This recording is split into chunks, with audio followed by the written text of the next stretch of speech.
and scourging. One of the first to do so was Yves de Large, a member of the French Academy, who was astounded at the anatomical perfection of the image, far superior to anything produced in the Middle Ages. Not surprisingly, Rome has been the center of one of the most detailed medical studies. Here, Monsignor Giulio Ricci, who now teaches the study of the shroud, has spent 30 years investigating every tiny mark in an attempt to positively identify the man on the shroud as Jesus Christ.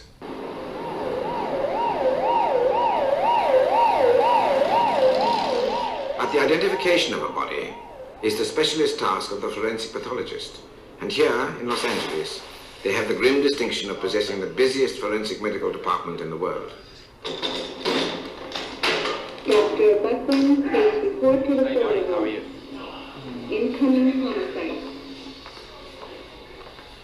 Dr. Robert Buckling, forensic pathologist at Los Angeles for many years, is probably one of the most experienced investigators in this field. To a person experienced in the examination of injuries, this is a particularly interesting case. Instead of having an adult human body to examine, we have images of the front of the body and of the back of the body. Both of these show injuries of various types on the body, all of which are shown in such detail and clarity that a forensic examination can be made. The body is that of an adult male, and the image as it appears here measures 5 feet 10 inches in length, and the estimated body weight is 175 pounds. The body appears to be about 30 to 35 years of age. On the body is a variety of injuries, ranging all the way from simple contusions to large areas of puncture where there has been an outflow of blood. The wounds can best be divided into 5 categories.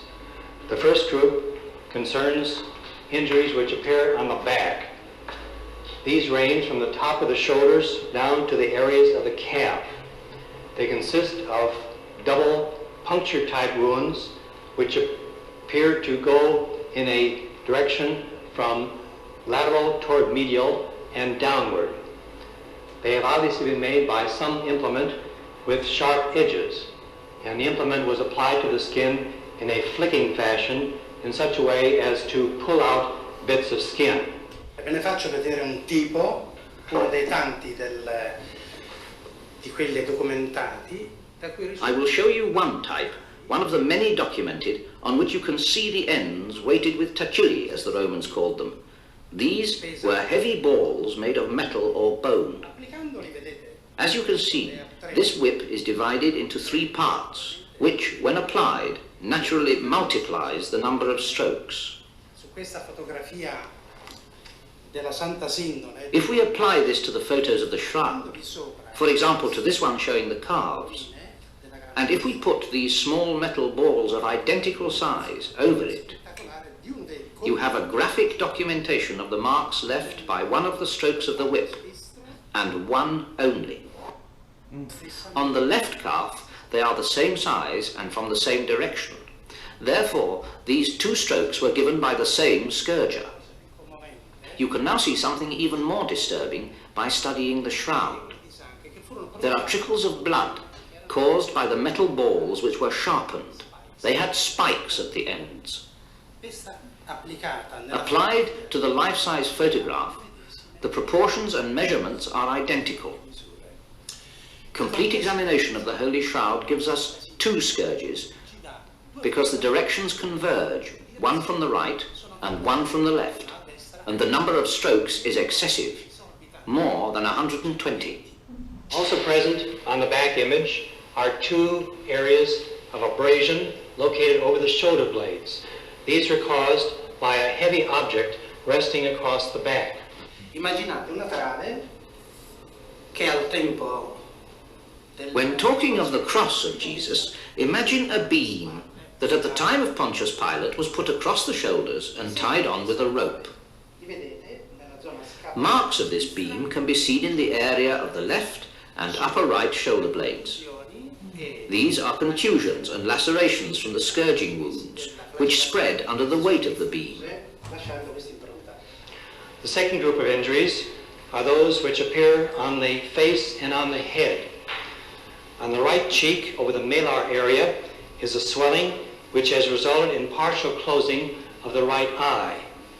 There is also an area on the nose where there is a separation and possible fracture of the nasal cartilage. On the tip of the nose is a small abrasion, possibly resulting from a fall where the nose came in contact with a hard object. Era inevitabile la caduta. Ed era uno degli His fall was unavoidable and was one of the most common spectacles of those times. The consequences are very clear on the shroud. You can see the left and the right leg. The left leg at the kneecap has very bad laceration and contusion. It is evident that the left leg bent and hit against the stones.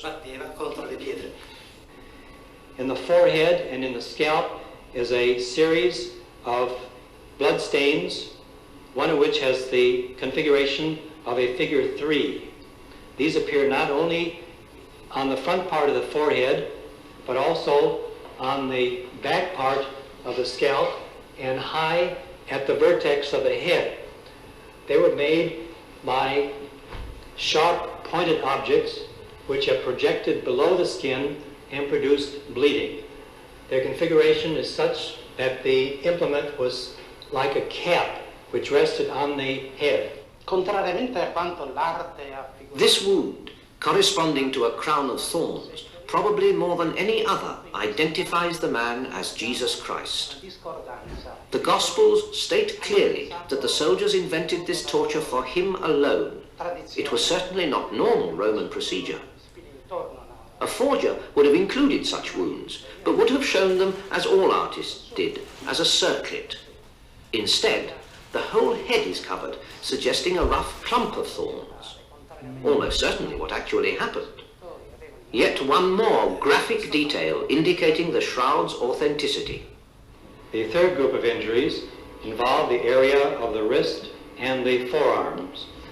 In the left wrist is what appears to be a blood stain which has resulted from a puncture-type wound of the left wrist. This stain has two divergent streams which extend downward. If the left arm is moved laterally to a position where these two divergent streams are vertical as a result of gravity, we have the position of the arm at the time of the flow of blood. The blood stains which appear on the forearms are also consistent with two angles of blood flow. An injury to this part of the wrist will invariably damage the median nerve, whose function is to flex the thumb across the palm. It's interesting to note that there are no thumbs in these images. The next group of injuries are those about the feet, and they can best be seen on the dorsal image. The imprint of the right foot is pretty clear, and the heel and the toe are well defined. The left foot is less well defined. The left heel is elevated higher than the right heel, suggesting that the left foot was on top of the right instep and that a single spike was used to impale the 2 feet together.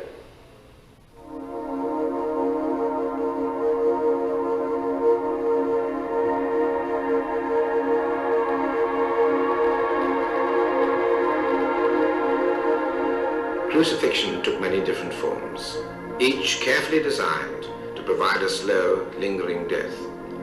The wounds on the shroud, particularly the blood flows on the arms, make it possible to accurately reconstruct the form of crucifixion used and illustrate the awful technical realities. Firstly, the nails pierced the wrists, which, contrary to the imagination of artists down the centuries, is the only place that will take the weight of a body. Suspended only by the arms, the victim would die much too quickly, probably within minutes of suffocation. So the feet have been nailed to provide the support necessary to extend the agony. The divergent streams of blood indicate two distinct positions. In the first, the weight is mainly on the wrists, with the body slumped. In the second position, to avoid suffocation, some of the weight is transferred to the feet, raising the chest and altering the angle of the arms. Thus the victim was thrown from one excruciating pain to another, until exhaustion overcame or the legs were broken. It is even possible to calculate the final position on the cross.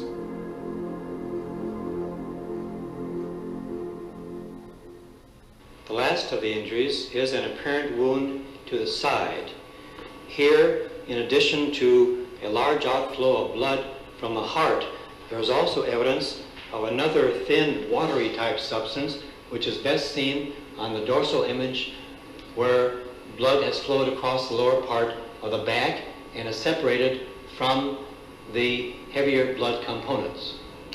The markings on this image are so clear and so medically accurate that the pathological facts which they reflect concerning the suffering and death of the man depicted here are, in my opinion, beyond dispute.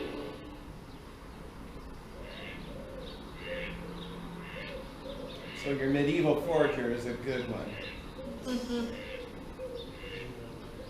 During the last few years, an increasing number of scholars have developed a desire to find out more about the shroud. But Dr. John Robinson, Dean of Trinity College, Cambridge, was perhaps the last one would expect to take a deep interest. His books, particularly Honest to God, have earned him a reputation of being very much a skeptic. Well, my interest in the shroud is primarily as a New Testament scholar, and I must confess that when I first investigated it, I was as skeptical of this relic as of any other, all of which, as far as I know, have been shown to be bogus. But the more one went into it, the more one realized there was so much about this thing that a forger would never really have thought of, and indeed that he would come up, I think, with a very different cloth from the one we now have, because he would have started from the evidence of the New Testament as interpreted by Christian tradition, and he would probably have envisaged the body of Jesus as having been wound round in a winding cloth, rather like an Egyptian mummy, with possibly a face cloth over the front, on which he would then have forged an image rather like the bogus St. Veronica's handkerchief. In fact, what we have fits extraordinarily well with the New Testament evidence, and from my point of view helps to make a great deal more sense of it than I saw before.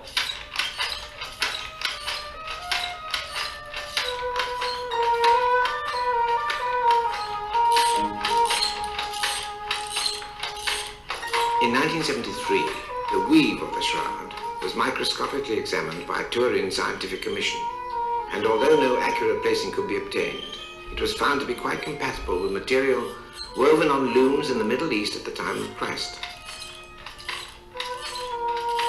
But the biggest surprise and most positive results came from the studies of a Swiss criminologist and botanist, a special investigator for European police forces, and an expert in the study and identification of pollens. It is amazing that every flowering plant produces pollen of its own, which can be distinguished from any other pollen.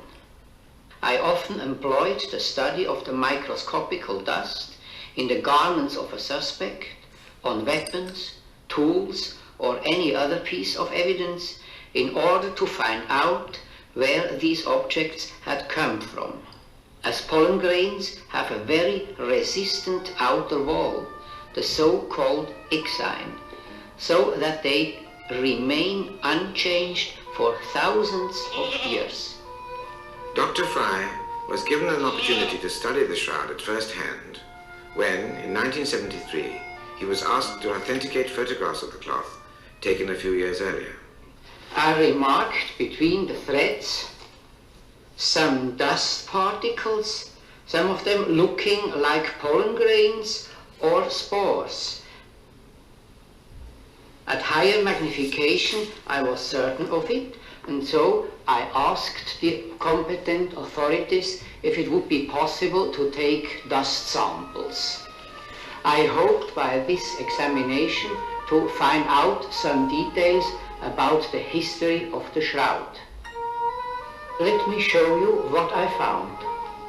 This here, for example, is from the beech, Fagus sylvatica, a plant growing in Central Europe and the northern parts of Europe. And here I have a pollen of Taxus baccata, the yew tree, a plant that is growing too in northern Europe and Central Europe. Altogether, Max Fry identified 12 pollens of European origin. They only confirm what we already know, that the shroud was exposed to the open air in France and Italy. But then I came across this one.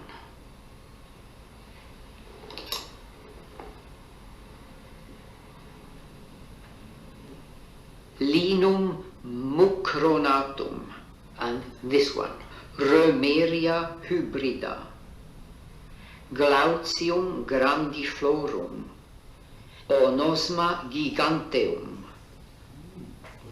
Astragalus. Pollens and fibers from 9 species of plants growing exclusively in this area were found on the shroud, indicating that Lille in France was not where it originated. The presence of such a significant number of pollens from plants growing in Turkey leads me to one fundamental conclusion. At some time of its history, the shroud must have been exposed to the air in southern Turkey or the surroundings of Istanbul.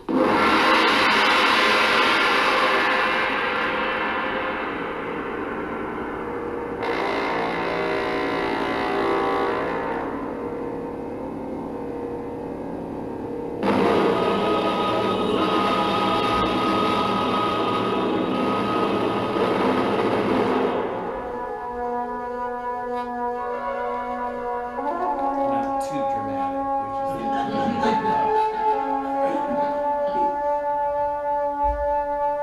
Does anyone know what this church is? It's the Hagia Sophia.